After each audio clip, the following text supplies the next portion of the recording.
Well, the Israeli Defense Force is one of the most advanced and modern militaries on the planet. Also highly trained. Virtually every Israeli has to be in the military, and some guys either a regular or as a reservist. Now, when it comes to equipment, the Israeli defense industry is actually probably one of the best in the world, most advanced. My own experience with them is with unmanned aerial vehicles, UAV drones, if you like. The UK has been using Israeli drones, as far as 10, 15 years ago, back in Iraq and Afghanistan. So they have a very sophisticated defense industry, which means actually that their defense forces, have some of the best kit in the world. We only have to look at, lots been talked about their tank, a very effective tank, although it's been around for a long time, has lots of countermeasures, very good main armament and other bits of kit. And part of their combined arms sort of capability, and what I mean there is by tanks, by armoured vehicles, by artillery, it's all pretty much state of the art. I mean, I would say the Israeli Defence Force is probably better equipped than the British Army, and certainly has a lot more kit. And then when you come into the other elements of the combined arms force, you've got the air, in other words, fighter jets flying around, you've got precision guided weaponry, you've got attack helicopters as well. The other key sort of special force that Israel has is their underground fighters, their tunnel fighters.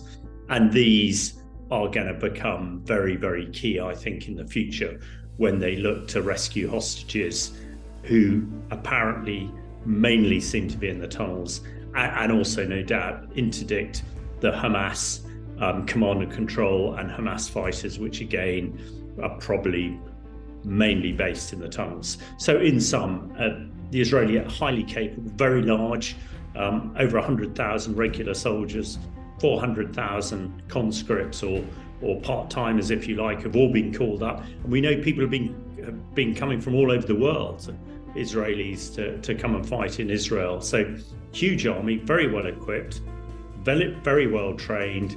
And the final element to all this is intelligence and information. Very capable force, but against 30,000 terrorists who will fight to the death.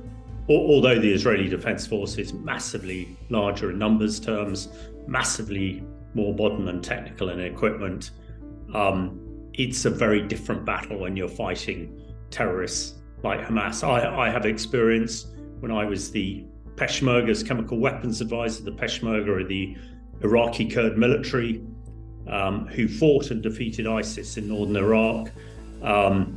My experiences against ISIS, few in number, but ISIS very similarly manned and trained to Hamas, again with limited equipment, but with absolutely no limits to what they're prepared to do. So looking at Hamas in Gaza, we understand there are about 30,000 fighters who are hiding amongst 2.3 million civilians.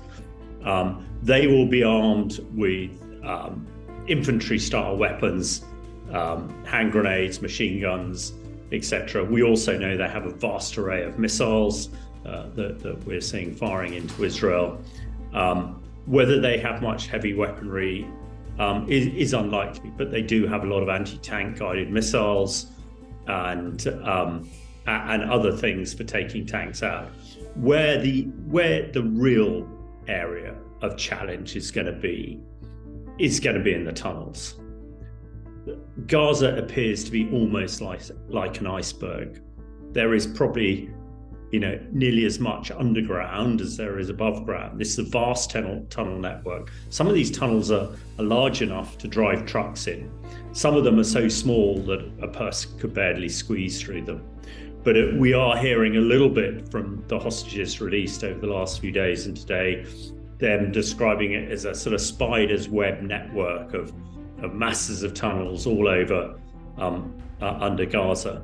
And this is where the Hamas fighters will no doubt want to take on the Israeli Defense Force.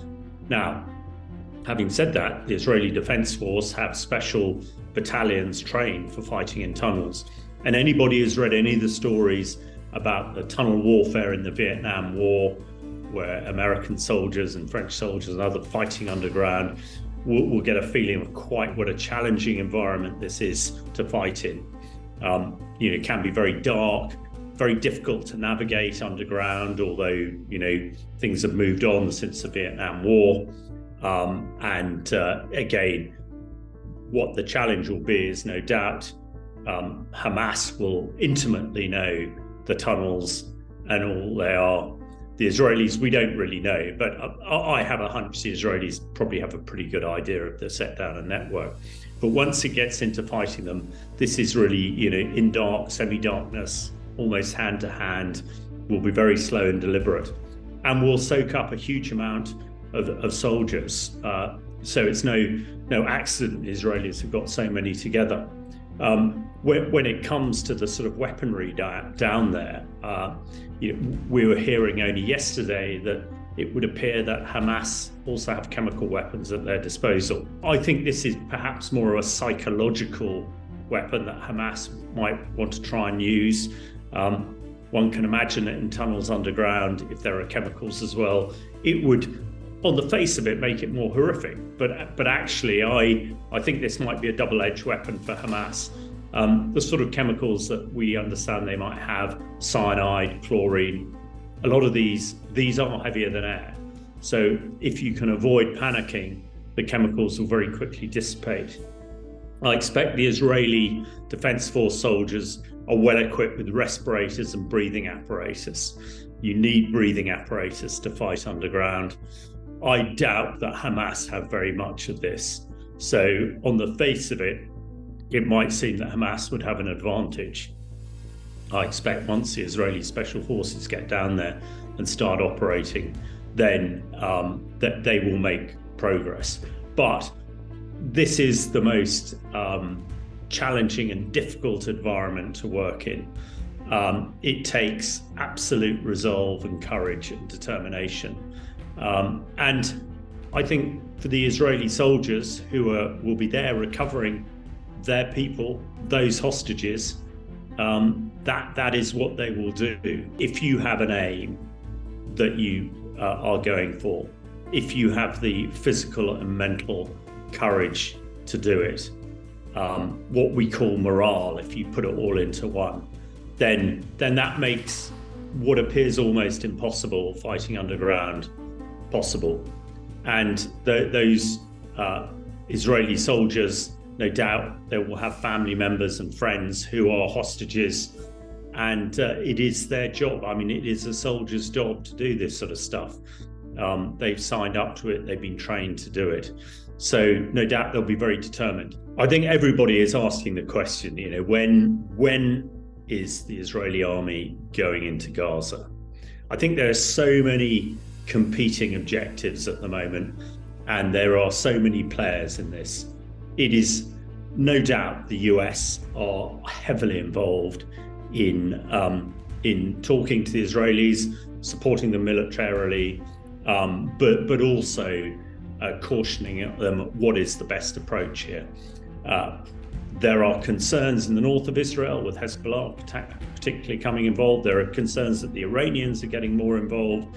So it is not just Gaza that is in play here. There are a whole host of things in play, and the international community, led by the United States, is trying to make absolutely sure that the Middle East doesn't go up in flames. So that when the Israeli government, Israeli military is considering its ground offensive into Gaza, there are lots of other things that it will be thinking about and lots of advice it will be getting from other people. It's a little bit like the counteroffensive happening in Ukraine at the moment. You need to choose your time, your ground, and other factors so that they are in the most advantageous for yourself and the most disadvantageous to the enemy before you strike. Obviously, there are two major conflicts going on at the moment in Ukraine and in Israel and Gaza. They are actually very, very different. On the one hand, in Ukraine, we've got two states fighting each other. Ukraine against Russia. Ukraine heavily supported by the West. And this is very much conventional warfare. Tanks fighting tanks, fighter jets fighting fighter jets, soldiers fighting soldiers. When we look at what's happening in Israel and Gaza, this is state really against terrorists, against non-state. This is a sophisticated modern military, the Israeli Defense Force, against terrorists. So it is unconventional warfare, unconventional violence. Although the Russians appear to be doing some horrific things in Ukraine, we know that the Hamas terrorists will do anything. So we have state on one side, and we have a state against non-state terrorists on the other. But both absolutely horrific, and just reminds us that we should avoid war and conflict whenever possible.